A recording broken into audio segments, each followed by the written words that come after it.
다음 주 월요일부터 뭐가 있는지 아십니까? 특별 새벽 기도회가 다 아시네요. 네. 왜 특별 새벽 기도회를 하는지 아십니까? 특별 새벽 기도회를 하는 이유는 특별 새벽 기도회가 필요 없는 교회를 만들기 위해서 특별 새벽 기도회를 합니다. 매일 새벽이 특별한 새벽이 되기 위해서 특별 새벽 기도회를 합니다. 그래서 저는 특별 새벽 기도회가 다음 주 일주일이라고 생각하지 않고 1년 내내 특별 새벽 기도회라고 생각하면서 준비하고 있습니다. 어쨌든 여러분 다음 주 한 주간 동안 특별한 마음을 가지고 새벽에 또 새벽을 깨우면서 함께 공동체적으로 모이는 은혜가 있었으면 참 좋겠습니다. 우리 고린도후서 말씀 12장 좀 보도록 하겠습니다. 고린도후서 12장 7절에서 10절까지 말씀입니다.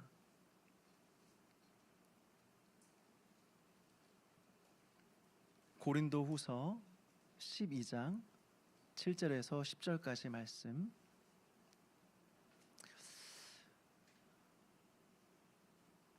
우리 같이 한 목소리로 읽겠습니다. 시작. 여러 계시를 받은 것이 지극히 크므로 너무 자만하지 않게 하시려고 내 육체의 가시 곧 사탄의 사자를 주었으니 이는 나를 쳐서 너무 자만하지 않게 하려 하심이라. 이것이 내게서 떠나가게 하기 위하여 내가 3번 주께 간구하였더니 나에게 이르시기를 내 은혜가 내게 족하도다.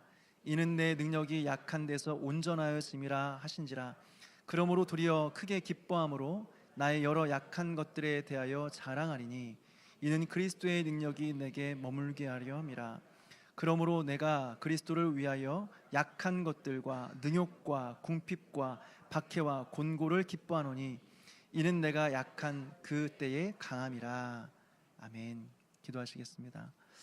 하나님 아버지, 금요일 이 밤에 사랑하는 모든 지체들이 한자리에 모였습니다. 우리에게 말씀하여 주시고 우리에게 은혜를 베풀어 주셔서 날마다 그 은혜로 회복하며 그 힘으로 살아가게 하여 주시옵소서. 감사를 드렸고 예수님의 이름으로 기도함나이다. 아멘. 오디오 듣고 말씀 전하겠습니다. 내가 꿈에서 보니 그들은 떠난 지 얼마 안 되어 길과 강둑이 갈라지는 곳에 다다르게 되었다. 그들은 매우 섭섭했지만 그렇다고 길을 벗어날 수도 없는 노릇이었다.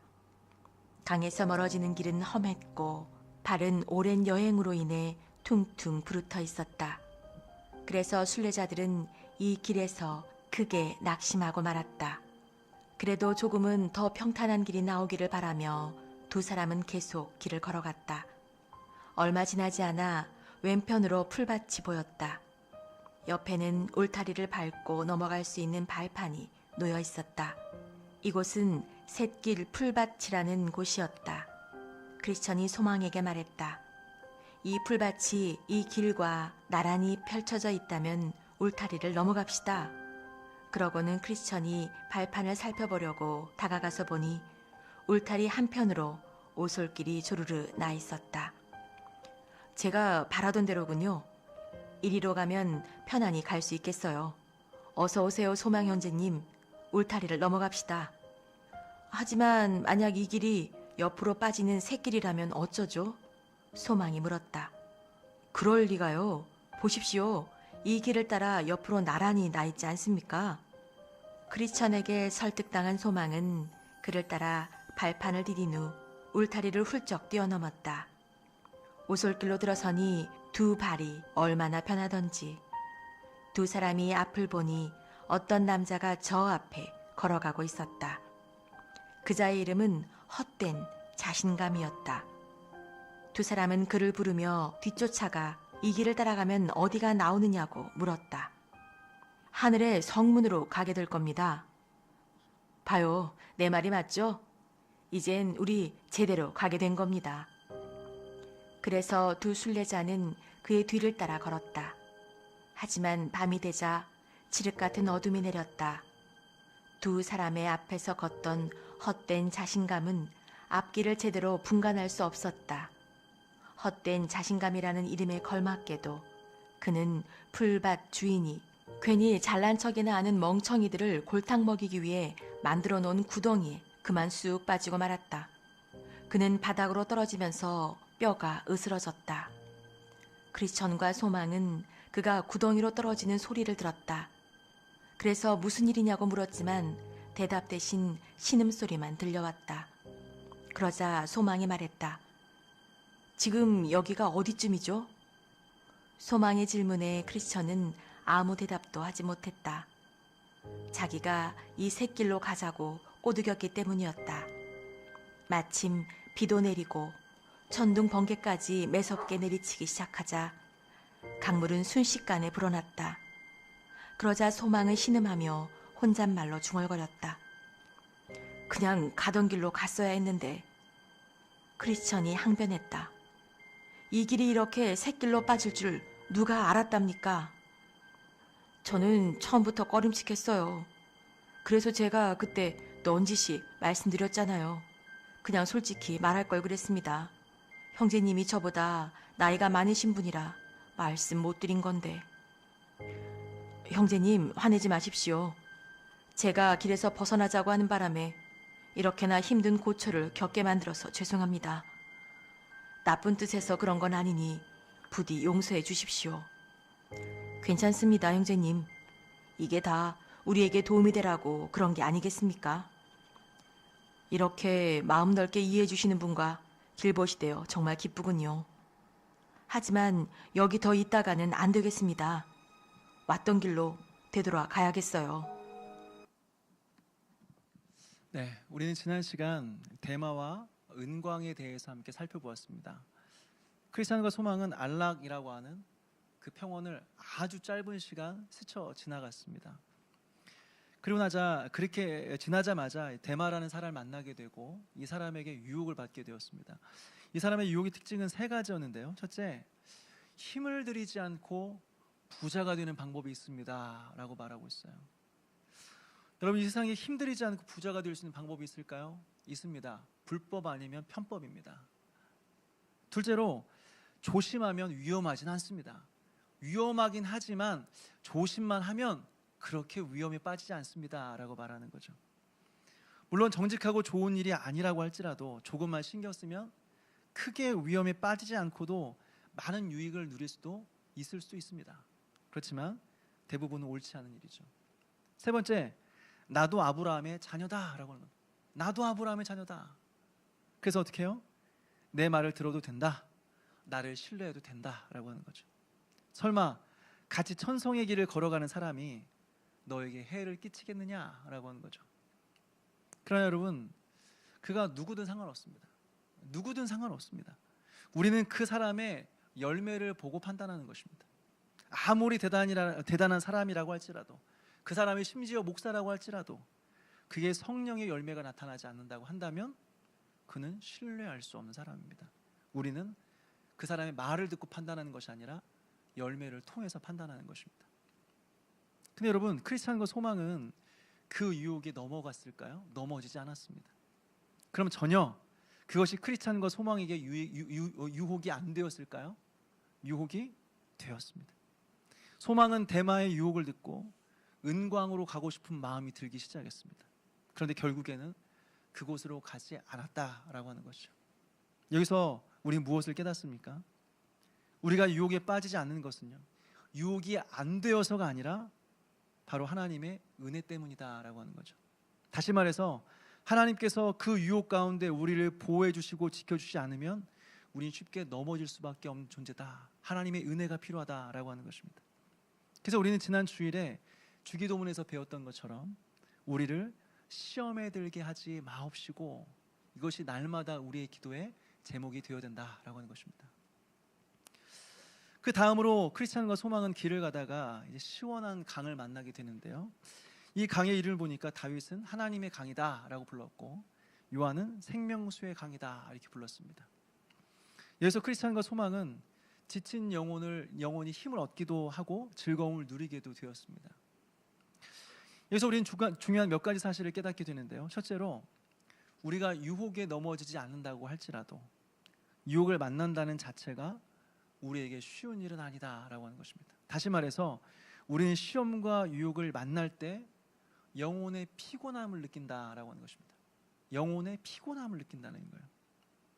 여러분, 이것은 그냥 피곤함이 아니라 영혼의 피곤함입니다.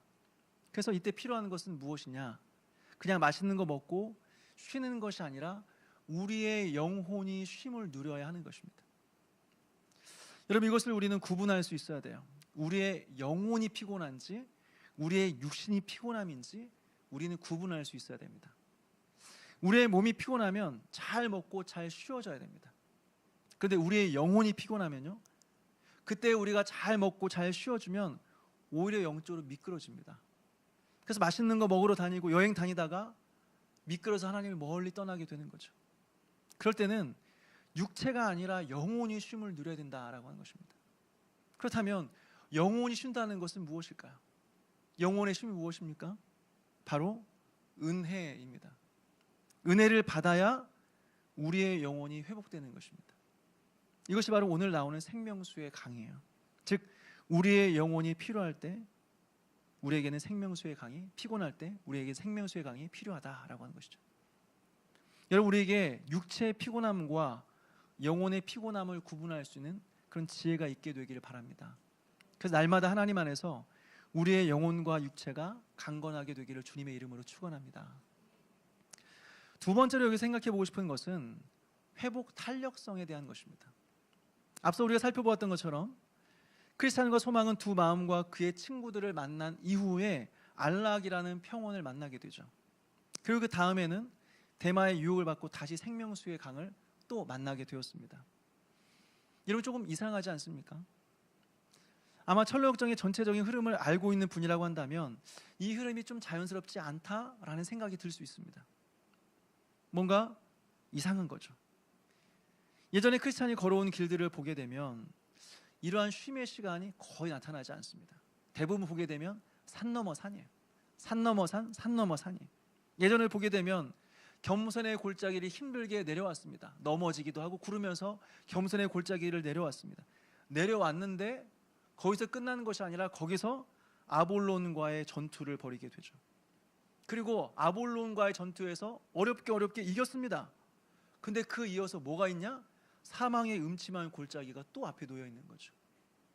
다시 말해서 신앙생활이 도대체 이렇게 힘든 건가? 예수 믿는 것이 이렇게 힘든 건가? 할 정도로 크리스찬의 인생을 돌아보게 되면 계속해서 산 넘어 산 고난의 연속이었어요. 삶 자체가 고난이었어요.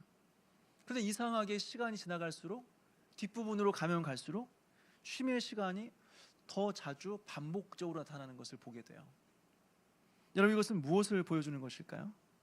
저는 이것을 회복 탄력성이다 이렇게 말하고 싶어요. 물론 우리가 신앙적으로 성숙하고 영적으로 높은 단계에 이르러도 고난이 없진 않습니다. 고난이 있습니다. 신앙적으로 성숙하고 우리가 영적으로 높은 단계에 이른다고 할지라도 힘든 건 힘든 거예요. 어려운 건 어려운 거라고요. 그런데 차이가 있어요. 신앙이 성숙되면 성숙될수록 힘들지만 회복이 빠르다는 거죠. 이전에 우리가 미성숙했을 때는 사실 우리가 믿음 때문이라 하기보다는 우리의 인격적인 미성숙함, 그리고 우리 안에 절제할 수 없는 그 욕망 때문에 관계 안에서 어려움을 겪습니다. 주님 때문이 아니라 자기 때문이에요. 또 작은 일에 쉽게 절망을 느낍니다. 또 많은 실패의 과정들을 온몸으로 겪으면서 살아갑니다. 그러면서 깊은 어둠 속에 빠지게 되는 것이죠. 이것은 엄밀히 말하면 내가 주님의 뜻대로 살기 때문에 당하는 고난이라기보다는 나의 미숙함과 나의 죄 때문에 겪는 것이 대부분이에요. 그리고 우리는 이것을 어떻게 극복해야 될지 몰라서 오랜 기간 동안 계속해서 깊은 침체 속에서 빠져나오지 못하고 계속해서 그 가운데 머무르는 것입니다. 그런데 세월이 지나갈수록 어떻습니까? 시간이 흘러갈수록 인격적으로 성숙해져요. 신앙적으로 성장합니다. 그래서 웬만한 것들에 대해서는 잘 흔들리지 않습니다. 웬만해서는 흔들리지 않아요. 예전에 어땠습니까? 작은 일에도 쉽게 화를 내고 쉽게 흥분하고 쉽게 분노하고 힘들어하고 밤잠을 설치고, 그런데 이제는 어떻게 해요? 어려운 상황을 만났는데 웃으면서 그 상황을 넘길 수 있는 여유가 생겼다라고 하는 것이죠. 또 어려움을 만난다고 할지라도 마음을 정리하고 하나님 앞에서 나의 영혼을 회복하는데 시간이 많이 안 걸리죠. 예전에는 한번 어려움을 만나게 되면 섬김을 다 내려놓고 1년 동안 교회 코빼기도 안 보이고 모든 교인들에게 나 힘들어 힘들어 하면서 티내면서 살았어요. 근데 이제는 성숙해지니까 하루 이틀 하나님 앞에서 마음을 정리하고 그리고 다시 일상으로 돌아오는 것입니다. 여러분, 이것이 바로 회복 탄력성이에요. 우리가 시험과 유혹에 넘어지지 않을 수는 없어요. 그렇지만 넘어진 이후에 다시 은혜의 자리로 돌아올 수 있는 거죠. 시험과 유혹 앞에서 영혼의 피곤함을 느껴요. 그렇지만 다시 하나님 안에서 새 힘을 얻게 되는 거죠. 이것이 바로 회복 탄력성이에요. 여러분, 우리에게 이런 회복 탄력성이 있습니까? 이것이 바로 우리가 영적으로 성숙하다는 것을 증명해 주는 것입니다. 이것이 회복 탄력성입니다. 그런데 우리에게 이런 것이 있는지 한번 돌아보았으면 좋겠어요. 우리 얼마 전에 긴 명절 연휴를 보냈습니다. 10년에 한 번은 올까 말까 거의 10일 가까운 그런 긴 명절을 보냈죠. 명절을 보내고 나니까 어떻습니까? 명절이 끝나니까 어떤 마음이 드셨어요? 다시 예배 드리고 싶다. 다시 금요기도에 나가고 싶다. 다시 전도하고 싶다. 다시 셀 모임에 나가서 은혜를 마음껏 나누고 싶다. 이런 마음이 드셨습니까? 아니면 쉬는 김에 쭉 쉬었으면 좋겠다, 이런 마음이었습니까? 대부분 보면 대부분 후자 쪽이죠. 쉬는 김에 쭉 쉬었으면 좋겠다. 저도 긴 명절 연휴를 보냈는데요, 끝나고 나니까 무슨 생각이 들었냐면 연휴가 왜 이렇게 짧아? 왜 이렇게 빨리 가? 이런 생각이 들더라고요. 그런데 연휴만 그렇습니까? 너무 많이 쉬면 많이 쉬어서 회복 탄력성을 잃어버리고, 또 힘들면 힘들다고 회복 탄력성을 잃어버려요. 그리고 힘든 것도 아니고 안 힘든 것도 아니면 또 무슨 매너리즘이래. 매너리즘. 그러니까 1년 내내 제대로 신앙생활한 날은 손에 꼽을 정도에 거의 없어요. 이것은 무엇을 보여줍니까? 우리가 영적으로 미성숙하다라는 것을 보여주는 것이죠. 진짜 성숙한 사람은 어떻습니까? 쉬면 쉬었으니까 다시 하나님 앞에 서기를 힘쓰는 거죠. 힘들면 너무 힘드니까 마음의 옷깃을 연미 하나님 앞에 서는 것입니다. 일상생활의 변화가 없이 계속해서 지루한 삶이 반복되면 하나님께서 나에게 평안함을 주셨구나 감사하는 마음으로 더 하나님 앞에 서는 것이죠. 여러분, 이것이 바로 성숙이에요. 이것이 바로 회복 탄력성이에요. 여러분, 이러한 회복 탄력성의 은혜가 저와 여러분에게 있게 되기를 주님의 이름으로 축원합니다. 세 번째로, 크리스찬과 소망이 생명수의 강에서 누렸던 그 은혜의 정체가 무엇이냐라고 하는 것입니다. 여러분, 이 정체가 무엇입니까? 무엇이 크리스찬과 소망으로 하여금 영혼의 쉼과 기쁨을 누리게 하고 또 다시 일어날 힘을 주었습니까? 보니까 이것은 바로 구원의 은혜를 상징하고 있습니다. 생명수의 강은 구원의 은혜를 상징하고 있어요. 하나님께서 나를 사랑하셔서 하나밖에 없는 아들 예수 그리스도를 이 땅에 보내어 주시고, 예수님께서 우리를 위하여 우리의 죄를 대신하여 십자가에 못 박혀 죽으심으로 우리에게 놀라운 구원의 은혜를 베풀어 주셨다라고 하는 거죠. 그래서 십자가가 아니었더라고 한다면 도무지 알 수 없었을 하나님의 놀라운 사랑을 경험하게 하는 것입니다. 이것이 무엇입니까? 바로 구원의 은혜. 구원의 은혜. 이 구원의 은혜가 크리스찬과 소망으로 하여금 회복하고 힘을 얻게 만들었다라고 하는 것입니다. 여러분, 우리는 우리를 회복하고 생기를 불어 넣어줄 은혜를 생각할 때 특별한 은혜를 생각하지 않습니까? 특별한 은혜? 다시 말해서 색다른 은혜 생각하지 않습니까? 그리고 하나님의 구원의 은혜, 십자가의 사랑을 이야기하면 아니 그거 말고, 그거는 새가족 공부 때 다 뗐고 다른 거, 뻔한 거 말고 좀 특별한 거, 우리 이렇게 생각하지 않습니까? 성경은 분명하게 말합니다. 우리의 영혼을 변화시키고 새롭게 하고 우리의 영혼의 진정한 기쁨과 자유를 누리게 만드는 것은 다른 것이 아니라 구원의 은혜라는 것입니다. 구원의 은혜라는 거예요. 예수 그리스도의 십자가라고 하는 것입니다. 이것 말고 다른 것은 없다는 거예요. 혹시 다른 것이 있다고 말한다면 여러분, 그것은 절대로 성경의 가르침이 아닙니다. 특별한 은혜는 없습니다. 색다른 은혜는 없습니다. 구원의 은혜, 십자가 은혜예요.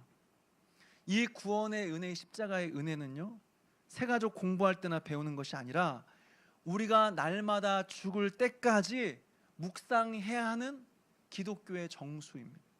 이것이 날마다 우리를 살게 하고 우리의 영혼을 소생하게 만든다라고 하는 것이죠.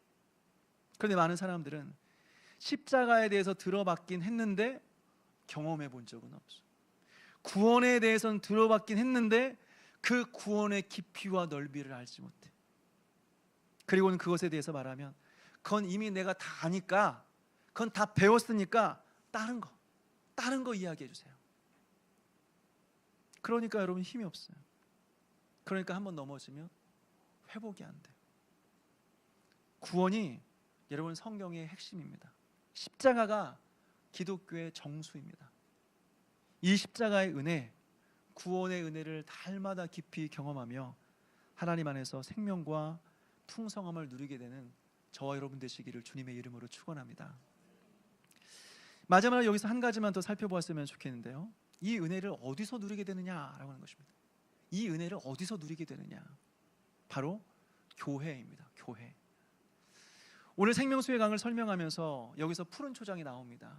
그런데 이 푸른 초장이 의미하는 것이 무엇이냐? 바로 교회를 의미하고 있습니다. 다시 말해서 우리가 어디서 이 구원의 은혜와 십자가의 풍성한 은혜를 누리며 살게 되는가? 교회라는 거예요. 교회예요. 하나님은 당신의 백성들을 언제나 교회로 부르십니다. 그래서 함께 예배하고 함께 모여서 기도하고 함께 모여서 말씀을 듣고 배우는 가운데 죄와 구원의 비밀을 깨닫게 하시고 그 풍성한 은혜를 누리며 자라가고 성장할 수 있도록 하신다라고 하는 것입니다. 그래서 여러분, 본인은 신앙이 있다고 하지만 본인이 신앙생활을 할 수 있는 교회가 없다고 한다면 참 불쌍한 사람입니다. 참 불쌍한 사람. 함께 모여 예배하고 함께 마음을 모아서 기도하고 함께 모여서 하나님을 아는 지식과 신앙의 경험을 나누면서 서로 격려해 줄 성도가 있는 교회가 없는 사람이라고 한다면 참 불쌍한 사람이다라고 하는 것입니다. 왜요? 이런 유익을 교회 안에서만 누릴 수 있기 때문에 그렇습니다. 특별히 하나님께서는 이런 생수의 강의 은혜를 한 사람 한 사람이 아니라 특별한 때에 공동체적으로 한꺼번에 경험하게 하실 때가 있습니다. 그래서 성령의 강권적인 역사 속에서 강력한 회심의 역사를 모두가 함께 공동체적으로 경험하고 성도들 전체가 한꺼번에 새롭게 되는 일들이 일어나게 된다라고 하는 것이죠. 이것을 우리는 무엇이라고 합니까? 바로 부흥이라고 합니다. 부흥. 다른 말로 영적 대각성이라고 표현합니다. 여러분들에게 이런 경험의 때가 있지 않습니까? 우리나라에서는 1907년도에 평양 대부운동을 시작해서 하나님께서는 각 교회들마다 이런 특별한 때를 보내게 하셨습니다. 그래서 우리의 과거를 돌아보게 되면 과거의 어느 시점에 어쩌다 한번 가뭄에 콩나듯이 1년에 한두 명 은혜 받았다더라, 1년에 한두 명 변화되었다더라, 그런 전설 같은 이야기가 아니라 많은 사람들이 한꺼번에 하나님의 깊은 은혜를 경험하게 되는 거죠. 또 복음이 확장되면서 수많은 선교와 전도의 열매들이 맺어지게 되는 것이죠. 그리고 매주 수많은 사람들이 변화되었다는 소식을 듣게 되는데 이것이 어쩌다 한 번이 아니라 지속적으로 한꺼번에 일어나게 된다라고 하는 것입니다. 이것이 부흥의 때에 일어나는 일들이라고 하는 것이죠. 여러분, 우리에게 이런 경험이 있지 않습니까? 오랜 세월 동안 신앙생활을 했다고 한다면 한 번쯤은 이런 부흥의 때를 경험해 보지 않았습니까? 만약 있다고 한다면 어떻게 될까요? 이제부터는 옛날 얘기하면 안 돼요. 옛날 얘기하면 안 돼요. 우리가 아무리 추억으로 산다고 하지만 늘 옛날에 경험했던 신앙의 부흥만 추억하며 살아갈 수는 없어요. 오늘날 다시 하나님의 부흥을 꿈꿔야 되는 거죠. 진짜 부흥의 은혜를 경험한 사람들은 다시 그 부흥을 사모하며 기대하며 꿈꾼다라고 하는 것입니다. 반대로 한 번도 이런 부흥을 경험해 본 적이 없다라고 한다면 역시 하나님께서 이 공동체 안에 은혜의 계절이 다시 돌아올 수 있도록, 다시 부흥의 역사가 일어날 수 있도록 기도해야 되는 거야. 왜요? 이것은 우리의 노력과 구호로 되는 것이 아니기 때문에 그렇죠. 일은 노력하면 할 수 있어요. 일은 열심히 하면 됩니다. 그렇지만 사람이 변화되는 것은, 특별히 영혼이 변화되는 것은 사람이 할 수가 없어요. 하나님의 은혜가 아니고서는 절대 일어날 수 없는 일들이에요. 그러니까 우리는 영적 대각성, 부흥, 그리고 그리스도의 계절이 다시 오기를 우리는 기도해야 되는 것입니다. 하나님의 기적을 기대해야 되는 것입니다. 부흥은 이런 자들에게 주어지는 것입니다. 기대하고 갈망하는 자들에게 주어지는 것이죠. 여러분, 하나님의 부흥과 영적 대각성의 은혜가, 그리스도의 계절이 다시 우리 교회 안에 일어날 수 있는 그런 기도하는 저와 여러분 되시기를 주님의 이름으로 축원합니다. 그 다음으로 살펴볼 것은 오늘 설교 제목인 샛길 초원입니다. 생수의 강을 지났더니 바로 크리스찬과 소망은 험한 길을 만나게 되었습니다. 그래서 발이 너무 아프게 되었어요. 너무 불편해요. 그리고 이것 때문에 이 두 순례자들은 마음이 매우 상하게 되었습니다. 여러분, 이것은 무엇을 의미하는 것일까요? 영적으로 새롭게 함을 받은 이후에 험한 길을 만났다라고 하는 것은 하나님이 정하신 방법이라는 거예요. 그것이 하나님의 뜻이라는 것입니다. 왜요? 사도 바울의 육체의 가시를 한번 생각해 보십시오. 오늘 우리가 읽은 본문의 말씀입니다. 바울은 평생 자기 자신의 유익을 구하며 살아간 사람이 아닙니다. 자기 자신을 위해서 기도했던 사람이 아니에요. 오직 예수 그리스도께 헌신된 사람이었습니다. 그런데 그에게도 자기 자신을 위한 간절한 기도 제목이 딱 하나 있었는데 그것이 무엇이냐? 바로 육체의 가시였습니다. 육체의 가시요. 여러분, 바울에게 육체의 가시가 언제 생겼는지 아십니까? 바울에게 이 육체의 가시는 셋째 하늘에 올라갔다 온 뒤였습니다. 다시 말해서 일반 성도들은 단 한 번도, 평생에 걸쳐서 한 번도 경험해보지 못할 영적인 깊은 체험 이후에 육체의 가시를 얻게 되었다라고 하는 것이죠. 왜 그래요? 하나님께서 겸손하게 하시기 위해서 그렇습니다.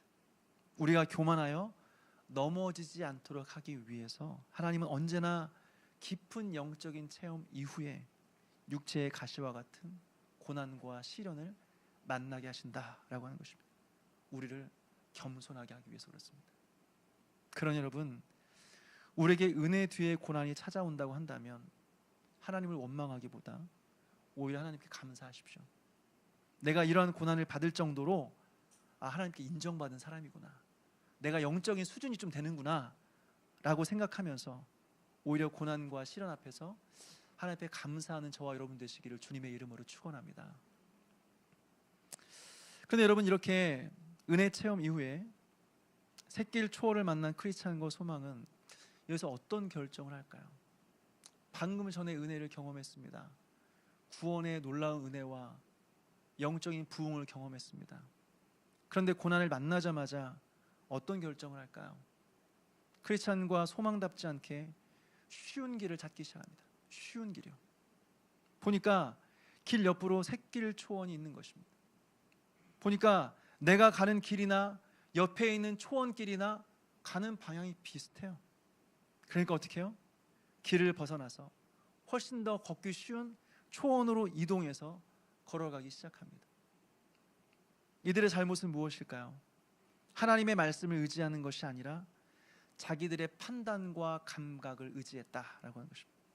하나님의 뜻을 묻는 것이 아니라 자신들의 판단을 믿고 순례길을 떠났다라고 하는 것입니다. 여기서 우리는 중요한 한 가지 영적 교훈을 깨닫게 되는데요, 우리는 언제 넘어지게 되느냐? 이것보다 조금 더 쉬운 방법 없을까? 너무 힘든데 이것보다 더 쉽게 갈 수 있는 방법은 없을까? 이거 말고 좀 더 쉬운 길은 없을까? 다시 말해서 이것이 옳은 것이냐, 이것이 하나님의 뜻이냐, 이것이 아니라 좀 더 편한 방법을 찾기 시작할 때, 좀 더 쉬운 길을 찾기 시작할 때 우리가 넘어지게 된다라고 하는 것이죠. 여러분, 쉬운 길이 아니라 옳은 길을 선택하며 걸어가게 되기를 주님의 이름으로 축원합니다. 마지막으로 살펴보고 싶은 것은요, 크리스찬과 소망이 샛길 초원으로 빠져서 길을 걷다가 이제 한 사람을 만나게 됩니다. 그 사람의 이름은요, 헛된 확신이라는 사람이었습니다. 헛된 확신. 크리스찬과 소망이 이 사람에게 묻습니다. 이 길로 가면 어디로 가게 됩니까? 그랬더니 헛된 확신이 하는 말이 무엇이냐면 천성의 문입니다. 천성으로 향한 길입니다 라고 말합니다. 여기서 우리는 무엇을 깨닫습니까? 우리는 확신이 없을 때 사람들의 말에 귀를 기울이기 시작한다라고 하는 것이죠. 이것이 하나님의 뜻이다, 하나님께서 기뻐하신다라는 확신이 있다고 한다면 아무리 사람들이 말해도 흔들리지 않고 길을 걸어갑니다. 손해 보더라도 기쁨으로 이 길들을 걸어갈 수 있습니다. 그런데 확신이 없을 때 자꾸 옆에를 보는 거예요. 자꾸 사람들의 말이 귀에 들리고 사람들의 말에 귀를 기울이기 시작하는 거예요. 문제는 신뢰할 수 없는 사람임에도 불구하고 그 사람의 말에 귀를 기울인다고 하는 것입니다. 그리고 더 문제는 그런 상황에서는 내가 듣고 싶은 이야기만 듣게 된다고 하는 것입니다. 그러니 그 상황에서 잘못된 길로 빠지게 될 확률이 너무나 많다라고 하는 것입니다. 여러분, 그 결과 어떻게 되었습니까? 헛된 확신을 주었던 자는 길에서 사라져버렸고 구덩이에 빠져서 몸이 찢기면서 죽임을 당했다라고 철로역정은 표현하고 있습니다. 이것은 무엇을 보여줘요? 바로 잘못된 길로 인도한 사람에 대한 하나님의 심판이 얼마나 큰가라는 것을 깨닫게 되는 것입니다. 그럼 여러분, 너무나 남을 가르치려고 노력하지 마십시오. 다른 사람을 너무 이끌려고 노력하지 마십시오. 성경에 보면 소경이 소경을 인도하는 경우들이 많이 나오죠.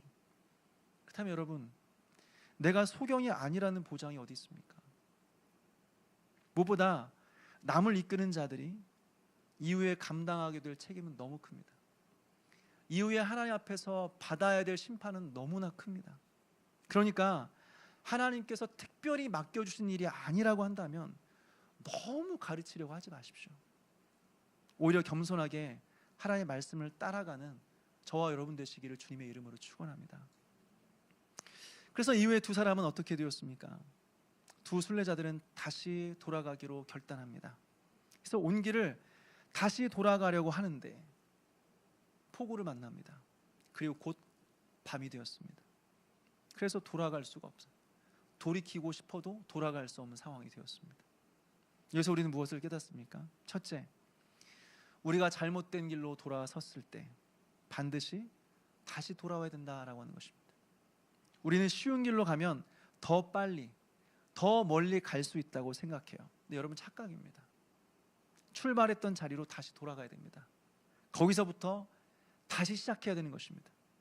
그러니까 빨리 가는 것이 중요한 것이 아니라 옳은 길을 가는 것이 중요한 것입니다. 잘못 가면 어차피 다시 돌아와야 돼. 어차피 출발 지점으로 돌아와서 다시 출발해야 되는 거예요. 빨리 가는 것이 중요한 것이 아니에요. 둘째, 그 결과가 어둠이라는 것입니다. 그 결과가 어둠이에요. 잘못된 길로 갔더니 거기서 폭우를 만나고 밤을 만나게 되었어요. 다시 말해서 하나님의 뜻이 아닌 길을 걸어갈 때 우리는 어둠을 만나게 되고 길을 잃어버리게 된다라고 하는 것입니다.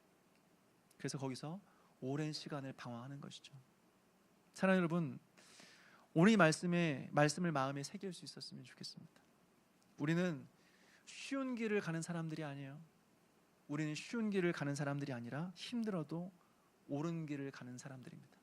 어려워도 바른 길을 가는 사람들입니다. 왜요? 잘못 가면 어차피 처음부터 다시 시작해야 돼요. 그러니까 처음부터 우리는 옳은 길을 가야 되는 것입니다. 사랑하는 여러분, 날마다 옳은 길, 바른 길, 힘들어도 그 주님의 길 걸어가는